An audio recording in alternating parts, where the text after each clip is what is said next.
देश की सरकार का 9वां साल खत्म होने जा रहा है। किसान भी दुखी है, नौजवान भी दुखी है,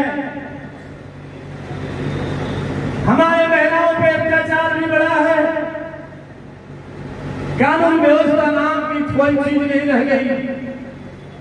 चंदौली जैसे जनपद में दर्जनों हत्याएं हुई, किसी जात के लोग नहीं बचे, चाहे प्रजापति रहा हो, चाहे राजभर रहा हो, चाहे पटेल रहा हो, चाहे मौर्य रहा हो, चाहे यादव रहा हो, कोई कौम के लोग नहीं बचे जिनकी हत्याएं करने का काम। आज पूरे देश में हमारे बहन बेटियों की आबरू भी सुरक्षित नहीं। आज किसानों की जमीन भी हड़पी जा रही है और ये पौने दामों में लेकर उद्योगपतियों को देने का काम। अकेले हिंदुस्तान में एक पार्टी है जो ये जुल्म अत्याचारों के खिलाफ देश में प्रदेश में यदि कोई नेता आवाज दे रहा है तो नेता का नाम माननीय अखिलेश यादव है। कोई पार्टी दे रहे तो समाजवादी पार्टी।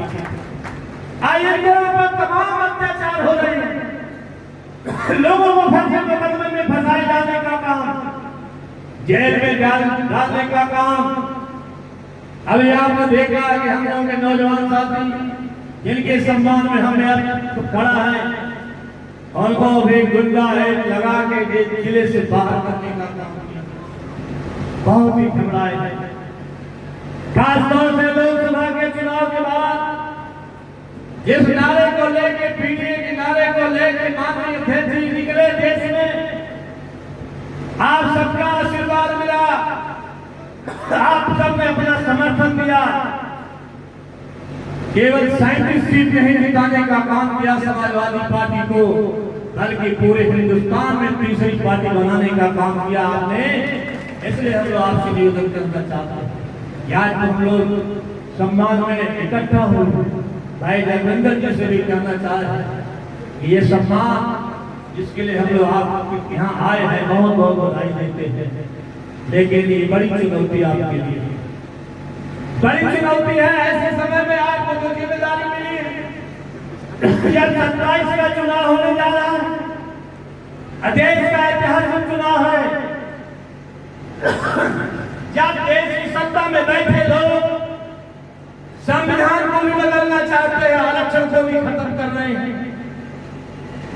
आज जिस तरह के जाति धर्म के नाम पे, मजाक के नाम पे लोगों के ऊपर अत्याचार भी करने का काम, संविधान तब लिखा गया जब बाबा साहब ने इस देश को संविधान दिया, और संविधान में आज भी लिखा है,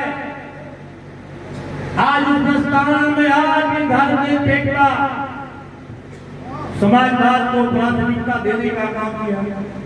ये कहा कि पूरे देश में हमने संविधान में अधिकार दिया है, चाहे जिस भी धर्म जात मजहब का व्यक्ति होगा अपने अपने धर्म मजहब को मानने का काम। लेकिन ऐसे देश में हम आज बैठे, जब हमारे देश का राष्ट्रपति मंदिर में चला जाता है तो मंदिर धोने का काम होता है। इसी देश में जब माने राष्ट्रीय अध्यक्ष समाजवादी पार्टी जब मंदिर में जाते हैं तो मंदिर धोया जाता है, जब कुर्सी छोड़ने का काम करते हैं तो कुर्सी को धोने का काम किया जाता है। इसलिए आज बड़ी चुनौती आपके सामने है भाई जगदम्बर जी, ये सारा समाधान केवल एक समस्या का समाधान है। जब तक भारतीय जनता पार्टी को हटाने का और समाजवादी पार्टी को लाने का काम नहीं करेंगे 27 में, तब तक आपकी कोई समस्या का समाधान होने वाला नहीं। इसलिए आए हुए सभी साथियों से हम उन पर तमाम बैठे पत्रकार साथियों से भी कहेंगे या उनके साथ समाजवादी पार्टी खड़ी है, जो कि पूरे देश में जहां उत्पीड़न हो रहा है, सरकार के द्वारा आपके भी ऊपर उत्पीड़न हो रहा है, मुकदमे लगा के जेल में भी भेजने का काम हो रहा है, उस समय भी समाजवादी पार्टी आपके साथ आते दिखाई नहीं देती। इसलिए ऐसे अवसर पर हम तमाम अपने साथियों से कहेंगे, अरे यार सभी सम्मानित नेता बैठे हैं, यार हम जरूर सम्मान समारोह में आए हैं, लेकिन सम्मान करते हुए संकल्प लेके जाने का काम करें। ये यही विधानसभा सदराजा है, सदराजा को जीतना कोई बड़ी बात नहीं है।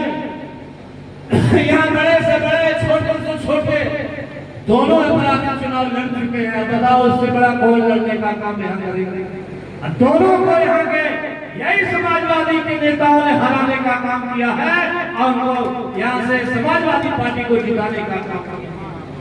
इसलिए आज हम आपसे निवेदन करना चाहते हैं, केवल सरदारा विधानसभा का सवाल नहीं,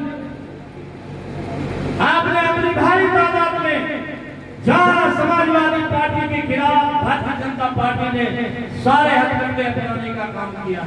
लोग समझते थे कि लोकसभा आप समाजवादी पार्टी के खाते में आने का काम नहीं करेगी, लेकिन ऐसे उम्मीदवार को हरा के आपने जहां माननीय वीरेंद्र सिंह जी को देश की बड़ी पंचायत में भेजने का काम किया है, आज हम आपसे अनुरोध करेंगे, निवेदन करेंगे कि आज संकल्पित होकर जाना, केवल सहराजा नहीं बल्कि चंदौली जिले की चारों सीट जिताकर समाजवादी पार्टी की झोली में जाने का काम करना। पहली बातों के साथ आप सबका के निर्देश पर माननीय प्रदेश अध्यक्ष जी और पिछड़ा वर्ग प्रकोष्ठ के प्रदेश अध्यक्ष जी जो इनको प्रदेश सचिव बनाने का काम किया है, मैं इनको बहुत बहुत बधाई देना चाहता हूँ, धन्यवाद देता हूँ। मैं धन्यवाद करना चाहता हूँ माननीय राष्ट्रीय अध्यक्ष जी का, प्रदेश अध्यक्ष जी का, पिछड़ा वर्ग प्रकोष्ठ अध्यक्ष जिन्होंने गांव के कार्यकर्ता, चंदौली जनपद के नौजवान, सहराजा विधानसभा के बड़े ही कर्मठ नेता भाई जगदंदर जी को जो एक नई जिम्मेदारी देने का काम किया है, मैं बहुत बहुत उनको बधाई देता हूँ, धन्यवाद देना चाहता हूँ। आज विशेष रूप से माननीय नेता विरोधी दल लाल बिहारी यादव जी को, माननीय सांसद जी को, जिन्होंने अपना अमूल्य समय देकर के इस स्वागत सम्मान समारोह में सारे नेताओं कार्यकर्ताओं का हौसला बढ़ाने का काम किया है, मैं बहुत बहुत धन्यवाद देना